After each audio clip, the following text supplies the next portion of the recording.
네. 오늘은 디스토션에 대한 얘기를 조금 더 해보려고 해요.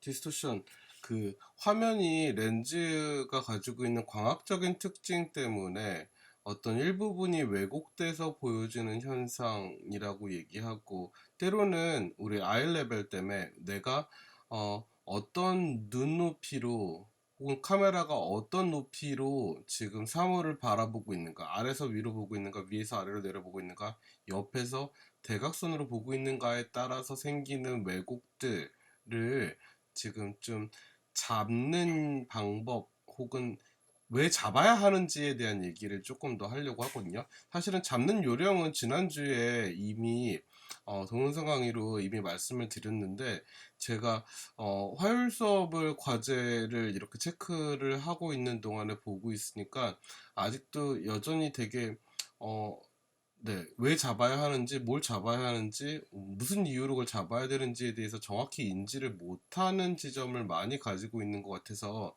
지금 제가 다시 한번 강조드리기 위해서 짧은 영상을 하나 만듭니다. 지금 저희가 이런 대형 카메라, 지난주에 제가 동영상 강의에서 보여드렸던 틸트 시프트 렌즈들을 사용하게 되면은, 사실 이 대형 카메라로 사용하는 것, 지금 여기 보시면 이 카메라 안에 있는 무브먼트를 사용해서 그 각도들을 잡아내고 있는 것들을 일단은 확인하셨는데요. 사실은 틸트 시프트 렌즈 혹은 대형 카메라를 사용할 때 사실 아마추어 사진 사이트에서 되게 많이 하는 놀이입니다. 일부러 초점을 맞추는 지점을 굉장히 작게 만들어서 좀 더 많은 부분이 초점이 나가게끔 만드는데, 네. 뭐, 사실은 우리가 눈으로 보는 거랑 다른 형태의 공간감들이 드러나는 지점에서는, 네, 조금 재미있는 시각적인 유의의 지점을 가질 수 있지만, 사실은 저는 요 사진을 조금 더 보여드리고 싶어요. 우리가 어떤 그런 초점을 과하게 나가게 해서 좀 시각적인 유의를 찾는 것도 사실 재미있는 방법이겠지만, 사실은 아주 정확한 왜곡들을 다 잡아내서 실제 물체가 가지고 있는 그 시각적인 착시만을 이용해서 이렇게 공간을 내는 것, 어떻게 보면 훨씬 더, 네, 효과적일 수도 있고, 혹은, 네, 어떤 측면에서는, 네, 우리가 뭐가 이상한 점을 찾을 수 없지만, 이 사진을 보니까 되게 이상한 언캐니한 느낌이 든다는 것도 역시 과도하게 사실적인 시각적인 정확성을 통해서 찾는 것도, 네, 또 다른 방법이라는 생각이 들어서, 네, 또 어떤 측면에서는 그 프로페셔널한 사진가들이 굉장히 주로 사용하고 있는 방법들이라는 생각도 들어서 제가 이것들을 좀 소개를 해드리려고 합니다. 지금 여전히 계속 보고 계신 것들은 그 왜곡들을 잡아낸 형태의 이미지들을 보고 계시고요. 지금, 네, 사실은 시각적인 렌즈에서 갖고 있는 광학적인 왜곡들은 이런 식으로 생깁니다.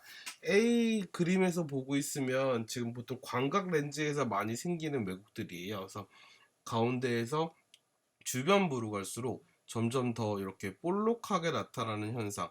저희가 광각 렌즈로 사진을 찍고 있으면 주변에 있는 사람들이 얼굴이 이렇게 심하게 일그러져 있는 형태들을 종종 보시게 되는데, 네, 다음 사진을 보시면, 네, 되게 이상하게 가운데가 살짝 이렇게 배가 나와 있는, 가운데 두 기둥이 배가 나와 있는 형태를 간혹, 혹은 사실은 저는 그 학생분들의 과제에서 아주 자주 보고 있는 것들이거든요. 근데 이것들을, 네, 요렇게 잡는다면, 제가 왜곡이 얼마나 잡혀 있는지를 보여드리기 위해 가운데 작은 사각형을 하나 그려놨습니다. 이렇게 반듯하게 지금 잡혀 있는 상태들이 갖고 오는, 네, 아주 시각적인 뭐랄까, 네, 음,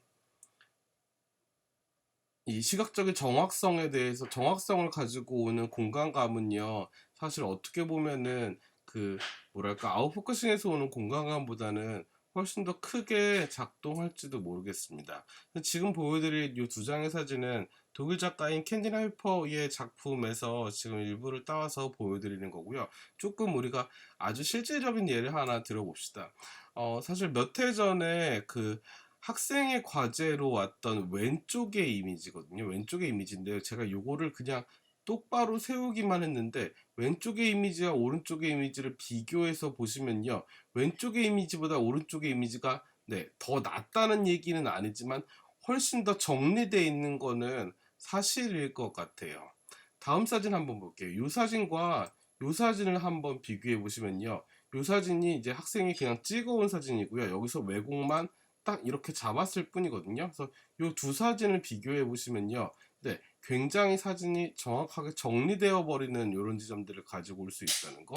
동시에 여러분들 아이폰 혹은 갤럭시나 뭐 기타 등등의 여러 스마트폰에서 마찬가지로 카메라 기능을 켜게 되면요, HDR이라고 하는 기능을 가지고 있는 것들을 혹시 써보진 않으셨지만 본 적은 있으실 것 같아요. 그거에 대한 얘기와 왜곡에 대한 얘기를 좀 동시에 한번 해보려고 하거든요. HDR 기능이라고 얘기하면요, High Dynamic Range, 이게 약자예요. 그래서 High Dynamic Range, 지금 톤에 대해서 다이나믹한 레인지를 가져야 된다. 지금 어두움에서 지금 왼쪽에 보이는 사진, 아니 아래쪽에 보이는 사진은요, 실제로 제가 촬영한 사진이고요. 위쪽에 보이는 사진은요, 지금 아래쪽에 보이는 사진이 섀도우, 즉 그림자 안에 어두운 부분들의 디테일이 너무 없기 때문에 어두운 부분들에 대한 디테일만 정확하게 밝게 만들어서 지금 그 속에 있는 디테일들을 보이게끔 만드는 게 위의 사진이에요. 근데 위의 사진처럼 아래에 있는 사진에 섀도우를 다 올려놓으니까 화면 전체의 톤이 굉장히 밝게 돼서 밝은 쪽이 다 날아가고 있는 사진이 되죠. 그래서 밑에 있는 사진에서 이런 식으로 그 밝음에 있는 면들만 제가 컬러 레인지를 통해서 따와서 다시 여기서 있는 위에 있는 사진, 밝은 사진에 다시 합성을 해서 씌워놓은 상태. 지금 이 사진에다가 지금 어둡게 만든 사진의 밝은 부분을 씌워놓은 상태가 되는 게 요런 사진이 되겠습니다. 결국은 이제 안부에 있는 디테일도 다 보이게 되고 명부에 있는 디테일도 다 보이게 돼서 많은 톤들이 살아있는 거, 톤이 훨씬 더 풍부해지는 지점들을 가지게 되는 것들을 볼 수 있겠습니다. 그래서 처음에 요런 사진에 비해서, 물론 뭐 사진이 더 좋아지고 나빠지고에 대한 문제는 아니지만 톤 자체가 훨씬 더 빵빵해지고 있는 지점들을 가지고 있는 거, 훨씬 더 풍부해서 우리가 볼 수 있는 거리가 분명히 많아지는 것들은 사실일 것 같아요. 동시에 지금 모두 하고 있냐면요, 요 위아래 있는 사진들 보면 둘 다 위쪽으로 사다리꼴 모양으로 건물이 누워 있죠. 누워 있는데 제가 이 누워 있는 것을요, 요렇게 지금 잡고 있거든요. 그래서 요 렌즈는 아주 일반적인 렌즈로 촬영한 렌즈여서요, 당연히 건물 밖에서 2층짜리 건물을 찍으니 내가 지금 촬영하는 눈높이보다 건물을 훨씬 더 높이 있으니까 위쪽으로 사다리꼴 형태의 왜곡이 지는 것들은 너무 자명한 사실입니다. 그런데 지금 그것들의 왜곡을 이렇게 잡고 있으면요, 우리가 결과적으로 봤을 때 딱 이런 이미지를 얻는 게 제가 생각할 때 건축물의 사진에서 어느 정도는 기본적인 거에 해당한다고 말씀드리고 싶어요. 그 다음으로 제가 말씀드릴 거는 포커스에 대한 문제인데요. 이 포커스, 이 사진을 한번 볼게요. 두 사진 중에 왼쪽에 있는 사진은 지금 참외의 표면, 우리가 눈으로 참외를 내려봤을 때 가장 시선에 먼저 닿는 부분에 초점을 맞췄고요. 오른쪽에 있는 사진은요, 참외의 꼭지 부분에 초점을 맞췄어요. 조금 더 크게 한번 두 사진을 이렇게 비교해서 볼게요. 비교해서 보는데 어떤 사진이 참외를 촬영하는데 더 적합한 사진, 지금 더 적합한 사진이라고 얘기하면요, 뭐가 더 나은 사진이란 얘기가 아니고요, 뭐가 더 디테일이 많이 보일 수 있는 사진인가에 대한 부분들, 초점을 정확하게 만드는 일은 사실은 그런 정도에 대한 중요한 일일 것 같아요. 요게 조금 더 구조가 복잡한 구조로 가면은 요런 구조에 이르게 됩니다. 그래서 내가 초점을 맞출 때 초점을 맞추는 영역이 어떻게 변하는가에 대한 얘기를 결국은 한번 해보려고 하거든요. 제가 조리개가 2.8까지 열리는 렌즈를 사용해서 가운데 제가 화살표를 해놓은 갈색 네임펜에 초점을 맞추고 촬영했습니다. 초점을 맞추고 촬영했더니 네, 요런 정도의 초점이 맞았어요. 물론 당연히 조리개를 제일 많이 열었기 때문에 갈색 네임펜을 제외한 나머지는 초점 영역 밖에 있습니다. 그런데 그 다음에 4로 갔을 때는 앞에 있는 파란 펜까지는 전부 다 들어오는데 뒤에 있는 초록 펜은요, 반만 초점에 들어오게 돼요. 5.6까지 조였을 때 더 마찬가지입니다. 파란 펜은 더 급속도로 지금 초점 안에 들어오기 시작하는데 뒤에 펜은 아직도 초록색은 다 초점 안에 들어오지 않거든요. 이렇게 초점이 점점 똑같은 상태에서 초점을 맞출 때 조리개를 조이면 조일수록요, 앞 단계는 훨씬 더 좁은 단계에서 초점이 맞기 시작하는 거, 훨씬 더 많이 맞기 시작하고요, 뒤에 단계는 훨씬 더 느리게 더 넓은 범위에서만 초점이 맞춰지기 시작하거든요. 결국 16까지 갔을 때도 저 뒤에 있는 주황색 펜은 여전히 초점 안에 들어오지 않고 있습니다. 22까지 가야 비로소 지금 맨 앞에 있는 빨간색 펜과 맨 뒤에 있는 주황색 펜이 전부 초점 영역 안에 들어오게 됩니다.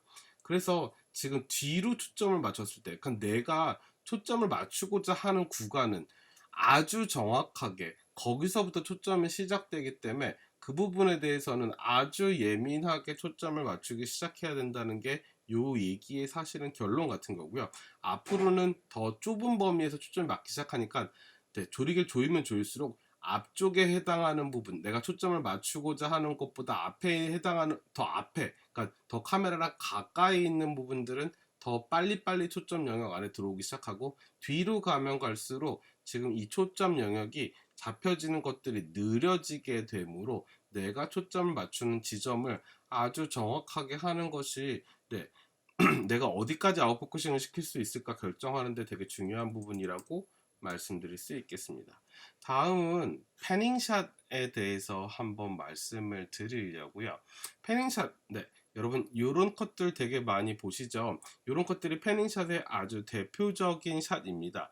움직이고 있는 물체를 카메라가 같이 물리적으로 움직이면서 네, 초점을 맞추고 있는 지점들, 보통 이럴 때는요, 셔터 스피드가 그렇게 빠른 편은 아니에요. 보통 60분의 1초, 125분의 1초. 근데 아마 이게 아주 초망원 렌즈, 지금 F1 경기장을 촬영하고 있기 때문에 초망원, 지금 300mm 이상의 초망원 렌즈를 사용하고 있다는 걸 감안하면 아마 125분의 1초 정도까지 되지 않을까 싶어요.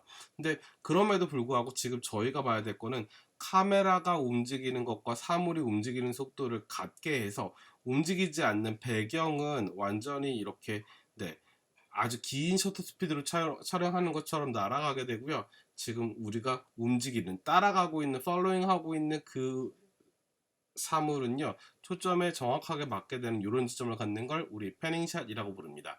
패닝샷은 사실은 다른 종류의 패닝샷도 있어요. 이렇게 카메라는 가만히 멈추어 있고요, 물건이 움직이는, 우리가 흔히 보는 어떤 롱 익스포저, 아주 긴 셔터 스피드를 사용하는 이런 컷들도 마찬가지로 저희 패닝샷이라고 부르는데요. 네, 역시 마찬가지로 지금 가만히 있는 물체, 지금 저기 그 네, 홈리스 두 분께서 주무시고 계시고 있고, 왼쪽에 보이면 그 티켓 영무원이 서 계시고 계시는데, 영무원은 미세한 움직임을 가지고 있고, 이건 사실은 제가 촬영한 사진들인데요. 이 사진들은 대부분 1초, 1분의 1초, 그러니까 딱 정확하게 똑딱 하는 1초로 지금 촬영이 되고 있어서, 지하철은 충분히 완전히 스트라이프가 될 정도로 네, 블러리하게 만들어지고 있고요. 지금 저기 가만히 계신 분들은 완전히 멈춰져 있는 상태를 보여드리고 있습니다. 사실 요 컷이나 요 컷 같은 경우는요, 저희 ND 필터를 사용해서 패닝샷을 만들고 있는 거, ND 필터 얘기할 때 아주 지나가듯이 얘기를 한번 했기 때문에 요거에 대한 얘기는 자세히 하지 않겠지만, 네, 요거 역시 마찬가지로 요건 이원철 작가의 작품인데요. 요것도 ND 필터를 써서 네, 셔터 스피드가 거의 네, 1시간 가까이 되는 걸로 알고 있었어요. 뭐 요런 컷들도 사용하고 있긴 하지만, 사실 저희가 조금 더 주목해 볼 것은 요런 형태의 패닝샷을 한번 생각해 봐야 되지 않을까라는 생각이 듭니다. 요런 것들을 어떻게 촬영하는가에 대한 얘기를 잠깐 하려고 해요. 뭐 사실은 많은 분들이 이 촬영을 할 것 같지는 않기 때문에 조금 간단한 버전으로 제가 아주 복잡하게 막 카메라를 들고 실제로 막 이렇게 하는 촬영까지는 하지 않겠지만, 지금 이 BMW 촬영을 하고 있는 것은요, 아마도 두 대의 차로 촬영을 했을 가능성이 매우 높습니다. 그래서 한 대의 차, 지금 BMW는 따라오고 있는 차고요. 앞에 또 다른 차 외에 포토그래퍼가 타고 있는 상태로 두 대의 차가 아주 똑같은 속도로 일정하게 움직이는 상태에서 촬영을 했을 것 같아요. 그래서 조리개도 좀 적당히 열어놓은 상태이지만 동시에 셔터 스피드는 살짝 느리게, 제 생각에는 요런 정도면은 한 40분의 1초 정도 되지 않을까 싶거든요. 그래서 그런 촬영으로 지금 촬영을 하고 있는 거, 카메라와 지금 사물이 동시에 움직이고 있는 것이, 동시에 같은 속도로 같은 방향으로 움직이는 것이 패닝샷의 핵심입니다. 네, 사실 제가 그 패닝샷의 샘플로 하나 만들어 본 촬영인데요. 네, 어디로 신문을 배달하시는 분이 네, 되게 빠르게 이렇게 지나가고 있습니다. 사실은 그렇게 빠른 오토바이는 아니에요. 여러분도 아시는 오토바이 기종일 것 같은데요. 그 많은 배달하시는 분들이 사용하고 있는 아주 일반적인 속도의 그 스쿠터에 해당하는 라인인데요. 사실 패닝샷으로 이렇게 촬영을 했더니요, 아주 빠르게 움직이는 것처럼 보입니다. 다음 샷은 조금 더 심각합니다. 이렇게 두 샷은요, 지금 자전거, 네, 자전거 정도의 속도이지만 더 느린 셔터 스피드 4분의 1초, 3분의 1초 정도를 사용해서요, 아주 빠르게 움직이는 속도감의 왜곡을 보여줄 수 있는 것이 패닝샷의 특징이라고 하겠습니다. 패닝샷을 촬영하는 요령은요, 역시 카메라. 네, 카메라는 사실은 네, 멀리 있는 사물을 촬영할 때도요, 사물은 멀리서 움직이지만 카메라는 가까이서 아주 짧은 반경을 가지고 움직이기 때문에 네, 손으로 들고 똑같은 속도로 아까 그 BMW 촬영한 것처럼 달리지 않아도 같은 방향으로 움직여 주기만 하면은 네, 아주 패닝샷을 쉽게 할 수 있는데요. 제가 좋은 예와 나쁜 예를 들어놨던 건 뭐냐면은요, 자, 사물이 움직이는 방향이 지금 카메라와 거리가 계속 일정하게 유지되는가. 지금 나쁜 예에 해당하는 건요, 자전거가 카메라에 점점 가까이 오게 되겠죠. 그럼 저렇게 되면은 초점을 맞추기가 상당히 힘들어지지 않을까라는 생각이 드는 겁니다. 네, 그 다음은 제가 그 집에 갖고 있는 미니카, 정말 아주 천천히 기어가는 2세 미만의 어린이들이 갖고 노는 장난감이거든요. 하지만 네, 패닝샷을 사용한다면 아주 빠른 셔터 스피드처럼 보여줄 수 있는 지점이, 아주 빠르게 움직이는 차처럼 보여줄 수 있는 지점들을 가지고 있습니다. 역시 마찬가지의 다른 종류의 패닝샷들을 보여주고 있고요. 네, 요건 또 다른 형태의 패닝샷인데요. 줌밍이라고 하는 종류의 패닝샷입니다. 사진 촬영을 하고 있는 동안 자신이 사용하고 있는 렌즈가 줌 렌즈라고 하면 그 줌을 움직여주는 거예요. 움직여줄 때 네, 이렇게 빛이 움직이는 것 같은, 다음 샷을 보면은요, 훨씬 더 이 어떤 식으로 좀 촬영을 했는가가 잘 보이고 있는데요.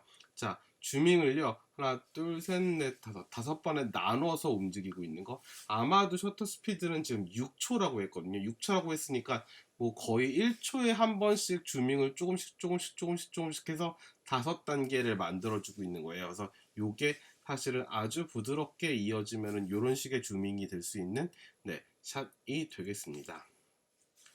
그래서 요렇게 지금 패닝샷에 대한 얘기들을 한번 마쳤고요. 나머지는 보케에 대한 부분인데, 보케에 대한 부분은 네, 내친 김에 계속 해보죠. 보케에 대한 부분은요, 사실 그 저희가 크로스 필터를 사용하는 것들을 보여드리면서 네, 조리개를 조이면 조일수록 보케가 어떻게 나타나는지, 그 빛의 갈라짐의 모양이 어떻게 나타나는지에 대한 부분들을 보여드리고 있는 것입니다. 이건 사실은 그렇게 중요한 문제는 아니고요. 사실은 제가 하고 싶은 건 이 보케에 해당하는 것.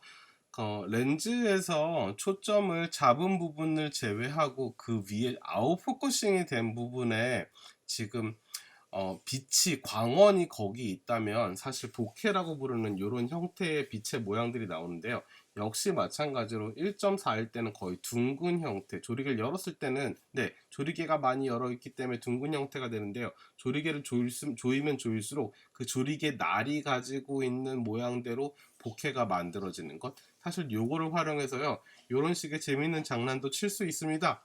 보케가 생기는 지점에요, 만약에 렌즈에 저런 별 모양의 까만 종이를 가지고 별 모양을 만든 다음에 촬영을 한다면요, 아마도 보케 부분에 이런 식의 혹은 이런 식의 모양들이 생기는 것들을 보실 수 있을 거예요. 그래서 보케에 대한 얘기까지 하면 렌즈의 광학적인 특성에 대해서도 어느 정도 말씀을 다 드린 것 같습니다.